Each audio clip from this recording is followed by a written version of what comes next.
Students, this is your video number 2 on thermodynamics. और इसके अंदर हम लोग आज थोड़ा स्टार्ट में जब स्पेसिफिक हीट्स के बारे में बात करने वाले हैं। तो स्पेसिफिक हीट तुमने क्लास 9th या 10th में पढ़ा रहता है, लेकिन मैं उसके ऊपर थोड़ी सी और बात आपसे करूंगा और आपको समझाऊंगा कि स्पेसिफिक हीट का बेसिक मीनिंग क्या होता है। जब मैं स्पेसिफिक हीट की बात करता हूँ ना, तो इसका मीनिंग होता है कि अगर आप कोई एक सबस्टांस लो, कोई भी सबस्टांस, ज़रूरी नहीं है लिक्विड की बात कर रहा हूँ, कोई भी सबस्टांस लो, उसको कितनी हीट देनी पड़ेगी, उसको कितनी हीट देनी पड़ेगी, और सबस्टांस कितना लेना है, 1 यूनिट। 1 यूनिट का मतलब होता है, एसआई यूनिट्स में बात करो तो 1 kg, सीजीएस यूनिट में बात करो तो 1 ग्राम। ठीक है, तो कितने जूल्स ऑफ, अगर मैं एसआई यूनिट्स में बात करूं तो कितने जूल्स ऑफ हीट देनी पड़ेगी 1 kg सबस्टांस के 1 डिग्री टेम्परेचर राइज करने के लिए। मतलब उसका टेम्परेचर अगर अभी 20 है तो 21 तक पहुंचाने के लिए मुझे कितनी हीट देनी पड़ती है। दो चीजें इंपॉर्टेंट, एक तो 1 डिग्री सेल्सियस टेम्परेचर इंक्रीज करना है, और दूसरा वो सबस्टांस 1 यूनिट है। 1 यूनिट मतलब एसआई यूनिट्स में 1 किलोग्राम और सीजीएस यूनिट्स में 1 ग्राम। और तब हीट भी जो आंसर आएगा वो कैलोरीज में आएगा, जूल्स में नहीं आएगा। ठीक है, तो इतनी बात आपने इसमें, स्पेसिफिक हीट का मतलब ये है। अब जब हम गैसेस की बात करते हैं ना, तो गैसेस के केस में क्या होता है, हम थर्मोडायनेमिक्स में वापस जाता हूं, और आपको याद होगा मैंने आपको ये बोला था कि थर्मोडायनेमिक जब भी सिस्टम के बारे में बात करेंगे तो हम इस तरह का थर्मोडायनेमिक सिस्टम इमेजिन करेंगे। इसके अंदर पड़ी है गैस, इसको जब तुम हीट देते हो ना, unlike liquids and solids, liquids और सॉलिड्स का इतना ज़्यादा वॉल्यूम नहीं बढ़ता है, बट बहुत नेग्लिजिबल बढ़ता है in comparison to gas. Gas में वॉल्यूम अच्छा खासा अप्रिशिएबल बढ़ता है, इग्नोर नहीं किया जा सकता, निगलेक्ट नहीं किया जा सकता। इसलिए जब तुम एक गैस को हीट देते हो ना, तो वो सिर्फ उसका टेम्परेचर नहीं बढ़ाती है, वो हीट इज एनर्जी। जब तुम उसको हीट एनर्जी देते हो तो सिर्फ वो उसका टेम्परेचर नहीं बढ़ाती, वो उसका वॉल्यूम भी बढ़ाती है। इसी वजह से तो ये पिस्टन ऊपर जाती है, यही तो हम डिस्कस कर रहे थे इतनी देर से। तो इसलिए जब स्पेसिफिक हीट गैस की बात होगी ना पर्टिकुलरली, तो हम दो तरह के स्पेसिफिक हीट्स के बारे में बात करते हैं, उसको रिप्रेजेंट करते हैं सीपी और सीवी के साथ। नॉर्मली हम स्पेसिफिक हीट को रिप्रेजेंट करते हैं सी के साथ, लेकिन जब हम गैस की बात करते हैं तो हम सीपी और सीवी की बात करते हैं। अब ध्यान सुनना, क्या गैस के बारे में जब हम बात करेंगे तो दो तरह की स्पेसिफिक हीट्स के बारे में बात करेंगे। एक होगी specific heat at constant volume, और दूसरी होगी specific heat at constant pressure. Constant volume के केस में आपको मालूम है, हमने वॉल्यूम को अब रोक दिया, समहाउ तुमने पकड़ लिया इस पिस्टन को ऊपर से और कहा भाई मैं इसके वॉल्यूम को नहीं बढ़ने दूंगा, मैं इसके वॉल्यूम को नहीं बढ़ने दूंगा। तो अगर इसका वॉल्यूम नहीं बढ़ने दिया तुमने, तो सारी की सारी हीट एनर्जी इसके टेम्परेचर को बढ़ाएगी, यानी कि कम हीट देनी पड़ेगी 1 डिग्री टेम्परेचर इंक्रीज करने के लिए। इसलिए सीवी की वैल्यू जो है, और specific heat at constant pressure में आप वॉल्यूम को कांस्टेंट नहीं रख रहे हो, प्रेशर को कांस्टेंट रख रहे हो। ठीक है, प्रेशर को कांस्टेंट रख रहे हो, वहां पे वॉल्यूम इंक्रीज करेगा। ठीक है, तो इसका मतलब वहां सीपी के केस में जो हीट है वो दो काम कर रही है, तो इसलिए वो 1 डिग्री टेम्परेचर राइज करने के लिए आपको ज्यादा हीट देनी पड़ेगी, क्योंकि उस हीट का दो काम है। तुम इंटरेस्टेड हो टेम्परेचर को इंक्रीज करने में, लेकिन उसका तो वॉल्यूम भी इंक्रीज हो रहा है, तो इसका मतलब ज्यादा हीट देनी पड़ती है। तो इसलिए मतलब सीपी ग्रेटर देन होता है किससे, सीवी से। ये सिंपल बात आपको यहां पे मैंने समझानी थी। अब इसके बाद हम लोग इसी चीज का रिलेशन फाइंड करते हैं एक्चुअली। अब देखना कैसे, क्या है इसका relation between specific heats. Consider n moles of ideal gas, n moles लिए हमने आइडियल गैस के, to a pressure P and temperature T। Temperature T है और प्रेशर P है। फॉर थर्मोडायनेमिक्स क्या है, ये law, first law of thermodynamics यहां लगाया तो ये बन गया। हमने रिलेशन फाइंड करना है, किसके बीच में रिलेशन फाइंड करना है, सीपी और सीवी के केस में। कौन ज्यादा होता है, सीपी। क्यों ज्यादा होता है, डिस्कस किया हमने। Suppose the gas is heated at constant volume, पहले हम उसको कांस्टेंट वॉल्यूम पे हीट कर रहे हैं, so that its temperature increased by, कितना टेम्परेचर इंक्रीज कर गया उसका, dt। कितना टेम्परेचर इंक्रीज कर गया, dt। The amount of heat energy, कितनी हमने हीट एनर्जी दी होगी उसके टेम्परेचर को इंक्रीज करने के लिए, तो बड़ा सिंपल है, 1 डिग्री को इंक्रीज करने के लिए कितनी हीट देनी पड़ती है, सीवी। 1 डिग्री को इंक्रीज करने के लिए कितनी थी, कांस्टेंट वॉल्यूम है ना, कितनी हीट देनी थी, CV।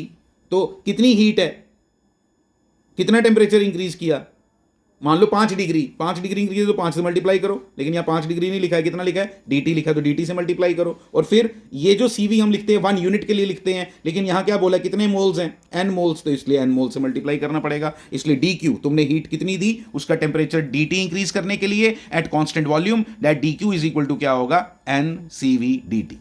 ठीक है, आगे चलते हैं।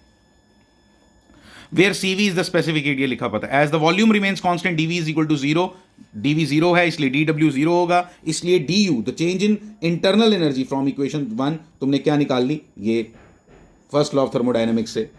आगे बढ़े, now suppose the same gas is heated at constant pressure, अब उसको कांस्टेंट प्रेशर पे तुमने हीट किया, so that it's pressure increases by the same amount DT, अब DT अमाउंट से इंक्रीज किया, इस बार DW होगा, इस बार DW होगा और PdV होगा वो, क्योंकि वॉल्यूम इंक्रीज हुआ है। Heat energy supply to the gas कितना होगा, कितनी हीट एनर्जी दी तुमने, DQ, वो तो वैसे ही निकाला जैसे पहले निकाला था, इस बार CP लेना है क्योंकि कांस्टेंट प्रेशर पे बात हो रही है, वॉल्यूम चेंज कर रहा है। हेंस इक्वेशन 1 बिकम्स, इक्वेशन 1 क्या बन गई, ये देखो, ये देखो, ये देखो, कहाँ कहाँ से लाया आपने, DU। ठीक है, तो ये आपने फर्स्ट लॉ ऑफ थर्मोडायनेमिक्स लाया, putting the values of DU from equation 1, equation 1 से DU की वैल्यू जो तुम पीछे निकाली थी CV की टर्म्स में वो डाल दी, कुछ नहीं है मुश्किल, ये सब समझ आ गया आपको, ये भी समझ आ गया आपको। आइडियल गैस की इक्वेशन होती है PV is equal to NRT, बताया था मैंने आपको, नहीं मालूम तो आपको याद कर लो, ये पढ़ा हुआ है आपने केमिस्ट्री के अंदर, PV is equal to NRT is the equation of ideal gas, ideal gas equation कहते हैं इसको, नहीं मालूम है तो प्लीज़ अभी फॉर द टाइमिंग याद कर लो।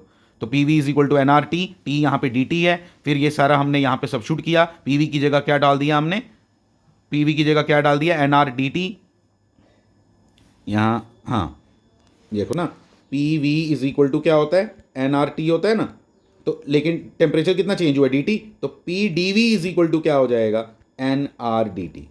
ठीक है, NRDT, तो ये PdV की जगह आपने क्या डालना है, NRDT, ये तो ये देखो कैंसिल हो गया बाकी सब कुछ। CP minus CV is equal to क्या हो गया, R होता है universal gas constant.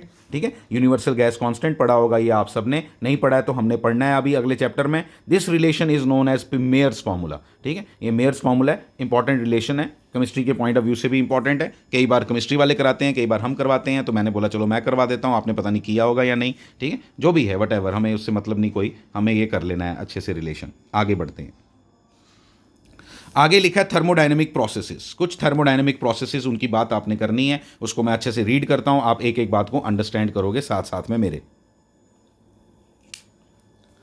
Thermodynamic process is set to take place if some change occurs in the state of thermodynamic system. Thermodynamic process कब होता है, जब किसी थर्मोडायनेमिक सिस्टम में, सिस्टम याद करो वही सिस्टम, वही पिस्टन वाला, सिलेंडर वाला, इंजन, जो मैंने आपसे बात की है फर्स्ट वीडियो में। ठीक है, अगर उसकी स्टेट चेंज होगी, स्टेट चेंज होने का मतलब उसका प्रेशर चेंज करे, उसका वॉल्यूम चेंज करे, उसका टेम्परेचर चेंज करे, इसको बोलते हैं चेंज इन स्टेट। ठीक है, that is the thermodynamic variables of the system change with time. Thermodynamic variables are quantities like pressure, volume, temperature etcetera. In thermodynamics we come across various processes like, कौन कौन से processes हमने पढ़ने हैं, isothermal process, adiabatic process, isobaric process, isochoric process, cyclic process, reversible process, irreversible process, ये सारे processes हमने पढ़ने हैं। इंपॉर्टेंट है, इनकी डेफिनेशन थोड़ी बहुत पढ़नी है, थोड़ी एक दो चीज़ें इंपॉर्टेंट हैं, आइसोथर्मल, एडियाबैटिक ज़्यादा इंपॉर्टेंट है इन सब में से, उसको हम अच्छे से डिस्कस करेंगे। तो आइसोथर्मल प्रोसेस में क्या है, it is a thermodynamic process in which the pressure and volume of the system change but temperature remains constant. क्या, एक ऐसा प्रोसेस जिसके अंदर टेम्परेचर को हम चेंज ना होने दें, ऐसे बोलना चाहिए। ठीक है, यहाँ बोलें कि जिसमें चेंज नहीं होता है, तो मैं लेकिन बोलता हूं कि हम जब प्रैक्टिकल बात करूं ना आपके साथ, तो हमें बोला जाता है यार आइसोथर्मल प्रोसेस बनाइए। तो आइसोथर्मल प्रोसेस बनाने के लिए मुझे क्या करना पड़ेगा, मुझे हीट देनी है, ध्यान देना, लेकिन टेम्परेचर इंक्रीज नहीं करना चाहिए। वो कैसे पॉसिबल है यार, तो वॉल्यूम भी तो चेंज करता है, वॉल्यूम भी तो चेंज करता है। तुम ऐसा करो कि आपका वॉल्यूम चेंज करे, लेकिन हीट से सिर्फ वॉल्यूम चेंज हो, लेकिन आपका टेम्परेचर चेंज ना हो। कैसे होता है अभी उसके ऊपर ध्यान नहीं देते। अच्छा, टेम्परेचर चेंज नहीं हुआ तो हमें बताया था कि आइडियल गैस के केस में internal energy is only the function of temperature. तो टेम्परेचर चेंज नहीं कर रहा, तो डी यू जीरो हो गया। डी यू जीरो होते ही हमने फर्स्ट लॉ ऑफ थर्मोडायनेमिक्स लगाया, तो डी क्यू इक्वल टू क्या आ गया, डी डब्ल्यू। तो in isothermal process the system can exchange heat energy with the surroundings to keep the temperature constant. Temperature constant कैसे रहता है, क्योंकि वो हम उसके जो उसका टेम्परेचर इंक्रीज करेगा हीट के चेंज होने से, वो हम सराउंडिंग्स में समहाउ भेज देते हैं। ठीक है, समहाउ हम मतलब सारा टेम्परेचर हम सराउंडिंग्स को दे देते हैं। कैसे देते हैं अभी नहीं बात कर रहा मैं, ठीक है। अभी सिर्फ the melting of ice and the boiling of water are examples of isothermal process. क्यों, आपको मैंने बताया था पहले भी कि जब भी हम आइस को मेल्ट करते हैं या बॉइलिंग प्रोसेस करते हैं ना, वो जब भी हम आइस को मेल्ट करते हैं या बॉइलिंग प्रोसेस करते हैं, वो उसमें टेम्परेचर चेंज नहीं करता है। ठीक है, टेम्परेचर चेंज नहीं करता, इसलिए उसको आइसोथर्मल प्रोसेस हमने बोला। एडियाबैटिक प्रोसेस, एडियाबैटिक मैंने आपसे पहले भी बात किया था, no exchange of heat, heat change ही नहीं करते। ठीक है, हीट एक्सचेंज नहीं होनी चाहिए सराउंडिंग के साथ, बस खत्म। हीट एक्सचेंज नहीं होनी चाहिए, ऐसा सिस्टम जिसमें हीट एक्सचेंज ना हो। जैसे आपका थर्मस के अंदर आप पानी रखते हो, ठीक है, थोड़ी देर के बाद ठंडा हो जाता है, बट नियरली हम उसको एडियाबैटिक बनाने की कोशिश करते हैं। परफेक्टली एडियाबैटिक बनाए नहीं जा सकते कभी भी। It is that thermodynamic process in which no heat is allowed to enter और लीव द सिस्टम। हम ना एंटर होने देते हैं हीट को, ना उससे बाहर निकलने देते हैं। Thus the total heat content, enthalpy बोलते हैं टोटल हीट कंटेंट को, of the system remains constant, यानी कि Q इक्वल टू क्या आ गया, constant. For from first law of thermodynamics U equal to क्या हो गया, माइनस डी डब्ल्यू, क्योंकि ये आपका जीरो हो गया, डी क्यू जीरो हो गया, तो यहाँ से माइनस डी डब्ल्यू आ गया, first law of thermodynamics. In adiabatic process there is no exchange of heat between the surrounding, moreover the process must be very quick. ऐसा प्रोसेस बड़ा तेज होना चाहिए, क्योंकि नहीं तो हीट तो सराउंडिंग के साथ एक्सचेंज कर ही जाती है। ठीक है, the bursting of cycle tube and propagation of sound waves, छोड़ दो ये एग्जांपल याद रख लेना बस। आइसोबारिक प्रोसेस, एक ऐसा प्रोसेस, बारिक, बारिक मतलब होता है प्रेशर, तो अब जहाँ पे प्रेशर कांस्टेंट रहे उसको हम आइसोबारिक प्रोसेस बोलते हैं। ठीक है, heat of water at atmospheric pressure, हम जब वाटर को हीट करते हैं atmospheric pressure is example of क्या, is example of isobaric process. उसमें हम एटमॉस्फेरिक प्रेशर चेंज बिल्कुल नहीं करता, तो इसलिए वो आइसोबारिक प्रोसेस हो गया। आइसोकोरिक ज़्यादा इंपॉर्टेंट नहीं है, जहाँ पे कांस्टेंट वॉल्यूम रहेगा वो आइसोकोरिक प्रोसेस हो गया।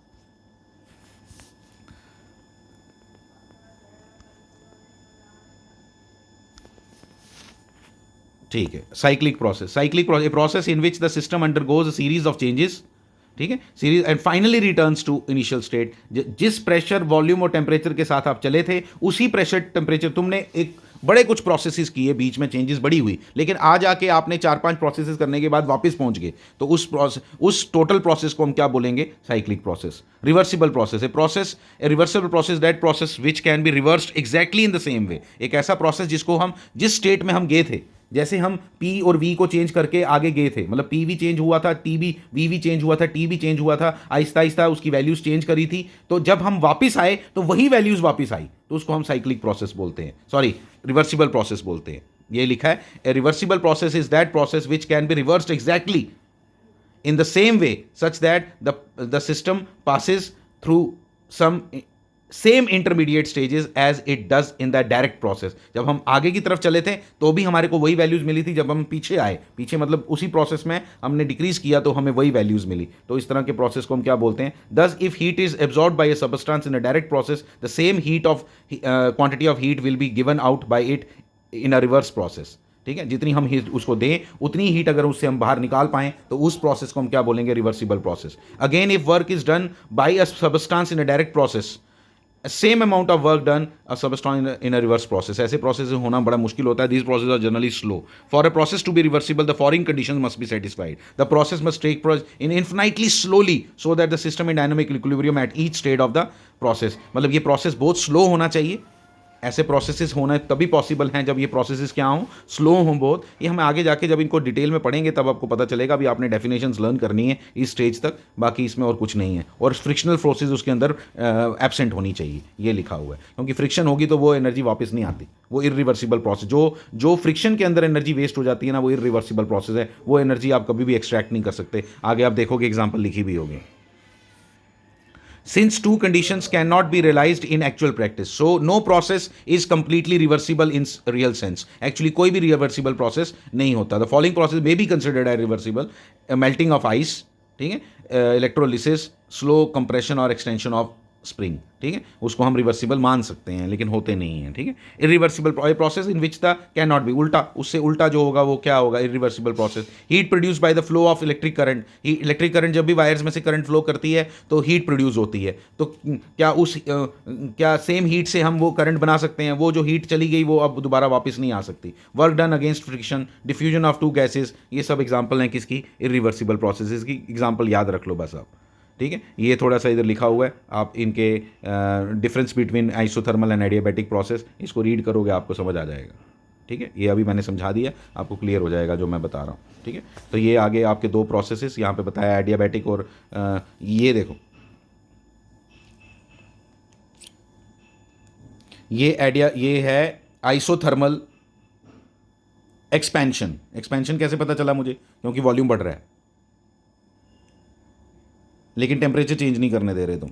और ये आ गया एडियाबैटिक, ये आ गया एडियाबैटिक एक्सपेंशन, ठीक है। एडियाबैटिक के केस में तुमने क्या किया है, एडियाबैटिक के केस में तुमने टेम्परेचर को चेंज नहीं होने दिया है, ठीक है। तो इसलिए क्या दिखाई दे रहा है कि जो कंप्रेशन है उस तरह से डायग्राम दिखाई देगी आपको इसकी, और यहाँ ये एक्सपेंशन है और ये आपका कंप्रेशन है, यहाँ पे ये पीवी डायग्राम ये भी है और यहाँ पे कंप्रेशन हो रही है। तो एडियाबैटिक कंप्रेशन, एडियाबैटिक क्या, आइसोथर्मल कंप्रेशन। आइसोथर्मल के केस में तुमने टेम्परेचर को चेंज नहीं होने देना है, एडियाबैटिक के केस में तुम टेम्परेचर को चेंज होने दे सकते हो लेकिन तुमने हीट एक्सचेंज नहीं करनी, किसके साथ, सराउंडिंग के साथ, सराउंडिंग के साथ हीट एक्सचेंज नहीं होनी चाहिए, ठीक है। अगर हीट एक्सचेंज नहीं होगी तो फिर कैसे टेम्परेचर चेंज होगा, ये तो सोचने वाली बात है। तो टेम्परेचर चेंज होने के और बड़े रास्ते होते हैं। टेम्परेचर चेंज, जब भी आप किसी गैस को कंप्रेस करते हो तो उसका जो टेम्परेचर है वो बढ़ता है, और जब एक्सपैंड करते हो तो उसका टेम्परेचर कम होता है, ठीक है। तो ये बात समझनी है आपने, लेकिन आपने हीट को फ्लो होने नहीं देना है, ठीक है, बाहर, एडियाबैटिक के केस में, ठीक है। ये आपने इन बातों को समझना है अच्छे से, एडियाबैटिक प्रोसेस और आइसोथर्मल प्रोसेस। ये थोड़ा पीवी डायग्राम है, ठीक है, याद कर लो, अभी मैं एक्सप्लेन करूंगा आपको later. Work done in an isothermal process, work done in an isothermal process, ये कैलकुलेट करना है हमने, वर्क डन आइसोथर्मल प्रोसेस में किसके बराबर होता है, अच्छे से देखना। Consider 1 mole of an ideal gas contained in a perfectly, ये वही आपका सिस्टम, ठीक है। ये इसमें है, क्या है इसमें, let P be the pressure exerted by the gas on the piston having area this, उसके ऊपर पी पे प्रेशर लगाया इतना, वो डी एक्स चला। आपको मालूम है ये सब वो मैंने पहले भी ड्राइव करके दिया था कि डी डब्ल्यू किसके बराबर आता है, डी डब्ल्यू किसके बराबर आता है, एफ डी एक्स, ठीक है। एफ डी एक्स, तो फिर ये मैंने आपको बताया था डी वी कैसे बन जाता है, पी इंटू ए लेके, ए डी एक्स जो है वो किसके बराबर आता है, वॉल्यूम के। If the initial volume of the gas is V1 and after expansion it becomes V2 then the total work done, total work done किसके बराबर होगा, ये लिखो, ये लिख दिया, टोटल वर्क डन ऐसे निकालेंगे, ये आ गया आइसोथर्मल के केस में वर्क डन। फिर आपको मालूम है P V is equal to R T होता है। एन आर टी क्यों नहीं लिखा, क्योंकि हमने 1 मोल ऑफ गैस लिखा है सबसे पहले, ये देखो, कंसीडर 1 मोल ऑफ गैस, पहली लाइन, ठीक है। तो P V is equal, P की जगह क्या डाल दिया, आर टी अपॉन वी, उसी फॉर्मूले में जब हम वर्क डन निकालते हैं वेरिएबल फोर्स के लिए, वेरिएबल फोर्स के लिए जब वर्क डन निकालते हैं तो क्या बना, क्या बना, ये बना ना। तो यहाँ पे हमने क्या निकाल लिया, ये पी डाला इसके अंदर, तो 1 अपॉन ये आर टी को यहाँ बाहर निकाल दो इंटीग्रेशन से। तुम्हें इंटीग्रेशन में डाउट हो जाते हैं, बाद में मैं बता देता हूँ तुम्हें। ये है ना इंटीग्रेशन, आर टी को बाहर निकालो तो ये क्या बन गया, 1 अपॉन वी डी वी।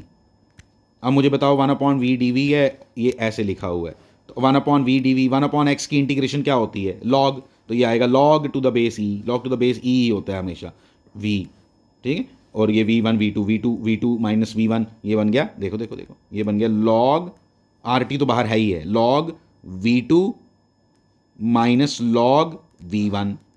यहाँ पे फॉर्मूला मैंने सिखाया हुआ है, लॉग वाला मेरा वीडियो देख लो नहीं तो, ठीक है, क्या कि log V2 minus log M minus log N का फॉर्मूला आपको सिखाया है मैंने, लॉग M अपॉन N होता है, ठीक है। तो इसलिए ये जब इकट्ठा कर दो इसको तो ये क्या बन जाता है, कॉमन ऐसे नहीं ले सकते हम लॉग, ठीक है। तो V2 अपॉन V1, ये फॉर्मूला याद रखना है आपने, log M minus log N, उधर से ही आया, आर टी तो है ही है साथ में, तो उसको ऐसे रख दो।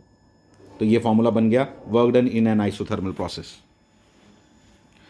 Work done in an adiabatic process, इसको देखो, कंसिडर 1 मोल ऑफ, इसमें भी 1 मोल गैस ली, वही सेम वर्क डन जैसे मैंने पीछे आपको बताया, वैसा ही सेम डायग्राम, सब कुछ सेम, ये डायरेक्ट भी आप लिख सकते हो, कोई प्रॉब्लम नहीं है, ठीक है। फिर उसके बाद हमने लिखा इन एन एडियाबैटिक प्रोसेस क्या होता है, ये याद रखना है आपने यार थोड़ा सा, एडियाबैटिक प्रोसेस के केस में ये जो P V raise to power gamma equal to K होता है, ये याद रखना है, आपने पढ़ना है ये केमिस्ट्री के अंदर, ठीक है। P V raise to power gamma, gamma पता क्या होता है, जैसे वहाँ पे क्या होता है देखो मैं बताता हूँ, आपका जो आपका ये है आइसोथर्मल प्रोसेस, उसके केस में PV is equal to constant होता है। बताओ क्यों? उसमें PV is equal to constant होता है। बताओ क्यों? क्योंकि PV is equal to NRT होता है। टी तो आइसोथर्मल में कांस्टेंट होता है, तो ये सारा कुछ कांस्टेंट हो गया, तो इसलिए आइसोथर्मल प्रोसेस का जो रिलेशन है वो है पीवी इज इक्वल टू क्या? कांस्टेंट। लेकिन एडियाबैटिक प्रोसेस के केस में, ठीक है, ये भी एक डेरिवेशन है, ये भी एक डेरिवेशन है, ठीक है। तो अगर केमिस्ट्री वालों ने नहीं कराई तो मुझे आप बताना, जब खत्म हो जाएगा वो, तो फिर मैं खुद करवा दूंगा आपको ये P V raise to power gamma is equal to K वाली डेरिवेशन, ठीक है, कराएंगे लेकिन वो, ठीक है। तो ये आ गया आपका P V raise to power gamma is equal to K होता है, और जो गामा है ना वो क्या होता है? C P upon C V. C P C V मैंने अभी आपको बताया, ठीक है। अब आगे देख लो, ये फार्मूला अभी याद कर लो, ये वाला, ठीक है, ये वाला याद कर लो, फिर आगे नहीं आएगा पता। अगर आपको नहीं कराया ये फार्मूला तो मैं आपको खुद डेरिवेशन बताऊंगा इसकी। 5 मिनट की बात होती है, वो 2 मिनट में डेरिवेशन हो जाएगी, वो वाली कुछ नहीं है उसमें एडियाबैटिक प्रोसेस की। तो P इज इक्वल टू क्या निकल गया यहाँ से? जब P V raise to power gamma है तो ये क्या आएगा? P इज इक्वल टू क्या बन जाएगा? K upon V raise to power gamma. तो K upon V raise to power gamma को क्या लिख सकते हैं? K V raise to power minus gamma, वही लिखा है। वो डाल दिया किसकी जगह? जो अभी वर्क डन का फॉर्मूला है पी डी वी वाला, उस P की जगह क्या डाल दिया? ये डाल दिया।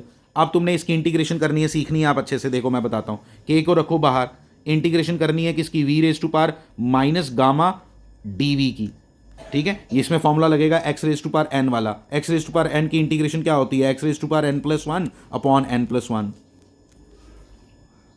ठीक है, वही लगाई है। देखो gamma plus one minus gamma plus one, नीचे भी वही गामा प्लस वन, ये फॉर्मूला लगाया हमने। और we two upon we one ये आ गया। अब फिर डालो लिमिट्स और सब आंसर, ये बाहर निकाल दो, वन माइनस गामा, ये बाहर निकाल दो, इसको माइनस गामा प्लस वन को वन माइनस गामा लिखा हुआ है, ठीक है। आगे बढ़े, कुछ नहीं है मुश्किल, एक बार हाथ से लिखोगे सब समझ आ जाएगा, ठीक है। के को अंदर ले गए हम, ठीक है, और ये लिख दिया। फिर हमें मालूम है कि पी वी, ये अभी लिखा ना हमने एडियाबैटिक प्रोसेस में, P V V raise to power gamma equal to क्या लिखा? के लिखा ना। इसका मतलब क्या? अगर ये कांस्टेंट है तो इसका मतलब होता है P one V one raise to power gamma is equal to P two V two raise to power gamma is equal to K, ठीक है, ये लिखा है हमने। वहीं से वही बात है, ये सेम बात है ये वाली, ठीक है। आगे जब आगे बने तो हमारा ये बन गया, सॉरी यहाँ पहुँचे हैं ना, तो ये डाल दिया हमने, के की जगह ये डाल दिया, के की जगह ये डाल दिया। देखो ध्यान से देखो, टू वाले के साथ टू रखा, वन वाले के साथ वन रखा, ठीक है। ये देखो, इसको मैं बताता हूँ, ये है ना के, इस के की जगह ये डाल दिया हुआ है। टू, यहाँ टू है ना, तो टू वाले में टू वाला डाला है, वन वाले में वन वाला डाला है, ठीक है। तो इसलिए ये आ गया, यहाँ से डाला। फिर आपको मालूम है, ये देखो bases are same, powers are added, तो minus gamma plus gamma add करके जीरो हो जाएगा। तो यहाँ से आ गया ये बन गया। तो ये आपका फॉर्मूला तैयार हो गया, किसका? एडियाबैटिक प्रोसेस के केस में वर्क डन का ये फॉर्मूला हो गया। फिर कहता है कि P one V one is equal to R T one होता है, और P two V two is equal to R T यू। एन कहाँ है? क्योंकि हम 1 मोल ऑफ गैस के लिए कर रहे हैं सिर्फ, ठीक है। तो ये आ गया पी वन। तो पी वन वी वन की जगह आप क्या डाल सकते हो? R T one. और पी टू वी टू की जगह क्या डाल सकते हो? R T two. तो एक फॉर्मूला और तैयार हो गया टेम्परेचर की टर्म्स में, और ये आ गया वॉल्यूम और प्रेशर की टर्म्स में। तो ये अच्छे से कर लो इसको, work done by adiabatic process and work done by isothermal process, ठीक है। इसमें और कुछ नहीं है अभी,